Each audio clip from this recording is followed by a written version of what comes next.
नमस्कार दोस्तों, रक्षाबंधन और विश्व आदिवासी दिवस की हार्दिक शुभकामनाएं। तो एमएलए साहब, सबसे पहले हमारे चैनल में आपका स्वागत है। मेरी ओर से आपके चैनल के दर्शकों को जोहार। तो विश्व आदिवासी दिवस को लेकर हमारे दर्शकों को क्या संदेश देना चाहोगे?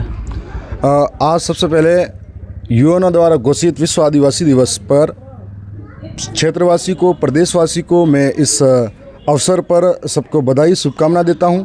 साथ ही आज जगह जगह ये कार्यक्रम आयोजित हो रहा है। आदिवासी अपनी पारंपरिक वेशभूषा, संस्कृति के साथ में एक अलग पहचान बनाते हुए अलग अलग जगह पर एकत्रित हो रहे हैं। डूंगरपुर के अंदर भी हो रहा है, बांसवाड़ा के अंदर हो रहा है, प्रतापगढ़ के अंदर जिला मुख्यालय पे हो रहा है, सलूम्बर और उदयपुर के अंदर भी है और कहीं ब्लॉक स्तर पर भी ये कार्यक्रम आयोजित हो रहा है। मैं तमाम साथियों से निवेदन करना चाहूँगा कि हमारा कौम है जो अनुशासित है और आज अनुशासन हमको सबको दिखाना है। साथ साथ में आज शांतिपूर्वक कार्यक्रम के अंदर पहुँचे और कार्यक्रम को सफल बनाएं। और आज ये कहना चाहूँगा कि इस मौके पर पूरे देश के अंदर ही नहीं, विश्व के अंदर आज आदिवासियों का दिवस मनाया जा रहा है। और एक ऐसी कबीलाई कौम है, एक ऐसा समुदाय है जिसके ऊपर ही एक दिन का दिन मनाया जाता है। आदिवासी इस देश की मूल संस्कृति, रीति रिवाज, बोली, भाषा, परंपराओं को बचाने वाला है। और आज इन्हीं पुरखों ने हमारे प्रकृति के रक्षक, जल, जंगल, ज़मीन को बचाया है। और इसी को लेकर आने वाले समय में बड़े बड़े लोगों ने ये कहा है कि यदि जल, जंगल, ज़मीन बचेगी तो आदिवासी बचेगा, और आदिवासी बचेगा तो देश का भविष्य और पर्यावरण बचेगा और कहीं तरह की गंभीर बीमारी से बचा जा सकता है। इसी उद्देश्य के साथ में आदिवासी इस देश का मूल रक्षक है। और जब भूखंड भारत का नाम नहीं पड़ा था, उससे पहले इंसानी कबीले जब तैयार हुए थे तो सबसे पहले इस धरती पर आदिवासी बसा था। और आज सभी लोग, तमाम जो अलग अलग हिस्से में आदिवासियों पर विश्वास रखने वाले हैं, आदिवासियों के साथ में अपना आपको गौरवान्वित महसूस करते हैं, उन सभी समुदाय को मेरी ओर से, हमारे क्षेत्रवासी की ओर से हार्दिक शुभकामनाएं, जोहार, बधाई।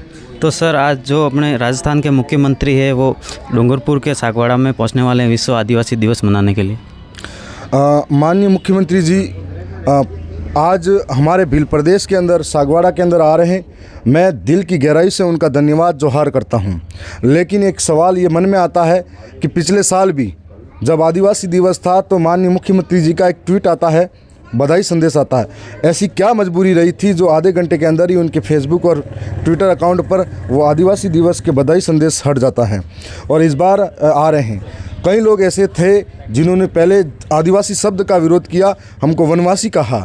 वनवासी मतलब वन में रहने वाले लोग। बहुत सारे लोग वन में रहते हैं, जीव जंतु, पेड़ पौधे, भेड़ बकरियाँ, सारे। तो वनवासी किस तरीके से एक अपमान सा शब्द लगता है। आदिवासी मतलब आदि अनादि काल से धरती पे रहने वाला, और आदिवासी शब्द वो नहीं कह पाएंगे। और धीरे धीरे आदिवासी शब्द का विरोध किया जिन लोगों ने, वो आज आदिवासी बोलने को तैयार हुए। धीरे धीरे जय जोहार का विरोध किया, वो आज जोहार बोल रहे हैं। तो ये हमारे पुरखों की शक्ति है। हमारे जो आज के समय के जो लोग हैं, युवा हैं, जिनकी एक क्रांतिकारी एकता है, उसकी वजह से जो लोग नफरत करते थे वो भी हमारे रंगों में रंगने आ रहे हैं। ये एक दिखावा है। लेकिन आज सबसे बड़ी बात देखने की ये होगी कि जिस आदिवासी के लिए उनके बीच में आए, थोड़े दिन पहले धौलागर के अंदर आए, तो उन्होंने कोई भी घोषणा नहीं करी। तो आज आदिवासी दिवस के अवसर पर क्या मुख्यमंत्री जी आदिवासियों के लिए कोई बड़ी घोषणा करेंगे? और आदिवासियों के फंड पर भ्रष्टाचार का ठप्पा लगा हुआ है। और हमने विधानसभा के अंदर भी ये कई बार मांग उठाई। उसके बाद में उदयपुर के अंदर भी मैं धरना प्रदर्शन में शामिल रहा। लगातार आदिवासियों के विकास के लिए जो फंड आ रहा है वो गायब सा हो रहा है। तो आदिवासियों के इस फंड के लिए क्या करेंगे? माही का पानी जालौर, सिरोही और अन्य इलाकों में ले जा रहे हैं। हम सम्मान करते, कोई प्यासा नहीं रहना चाहिए प्रदेश के अंदर, सबको पानी मिलना चाहिए। लेकिन उनका क्या होगा जिन्होंने ज़मीन छोड़ी, उस ज़मीन से विस्थापित हुए, और ज़मीन से विस्थापित होने के बाद में आज भी दर दर की भटक रहे हैं। और ऐसे इलाके के अंदर आदिवासियों के साथ में जो अन्याय हो रहा है, उनको न्याय कैसे मिलेगा? इस तरीके से आदिवासियों के साथ में अपना अपमान हुआ जा रहा है। तो आज माही के किनारे पे जो लोग प्यासे बैठे हैं उनके लिए क्या घोषणा हो सकती है? ट्राइबल, अभी कुछ दिन पहले झालावाड़ के अंदर घटना देखी। आज आदिवासी इलाके के अंदर जितने भी तमाम सरकारी संस्थान हैं वो ऐसी जर्जर अवस्था में पड़े हुए हैं। तो माननीय मुख्यमंत्री जी प्रदेश के अंदर आज राज्य स्तरीय आदिवासी समारोह मनाने हमारे इलाके में आ रहे हैं। तो आज उनके मुख से ऐसी घोषणा होनी चाहिए कि जिसके भी सरकारी संस्थान हैं उनको ठीक करने के लिए स्पेशल बजट दे। और साथ साथ में हमारे इलाके का बच्चा यदि पढ़ेगा लिखेगा तो बेहतर समाज का निर्माण करेगा, बेहतर देश का निर्माण करेगा। और यह आदिवासी है जो सदियों पहले उपेक्षित रहा है, आज उनके साथ में न्याय हो।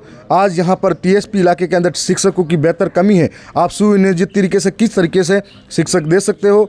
आज हम उनसे ये कहना चाह रहे हैं कि आदिवासी इलाके के अंदर सबसे ज़्यादा पलायन हो रहा है, आप रोकने के लिए क्या प्रयास करवा सकते हो, इन पर जवाब देना चाहिए खुलकर। आज साथ साथ में बाहरी खनन माफिया यहाँ पर आ रहे हैं और आदिवासी को विस्थापित किया जा रहा है, इनको रोकने के लिए आप क्या कर सकते हो।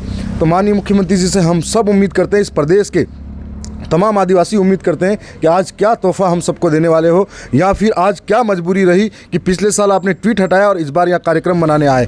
कि ऐसा तो नहीं कि गिरगिट की तरह रंग बदल कर आप सिर्फ आदिवासी को लुभाने के लिए आ रहे हो, लेकिन आज का आदिवासी भोला भाला है, समझदार बहुत है, लोकतंत्र को समझता है, लोकतंत्र के महत्व में उसकी हिस्सेदारी को समझता है। तो आ रहे हैं, तो मैं यही उम्मीद करता हूँ, सारे प्रदेश के लोग यही उम्मीद करते हैं कि कहीं अच्छी घोषणाएँ भी हो। धन्यवाद।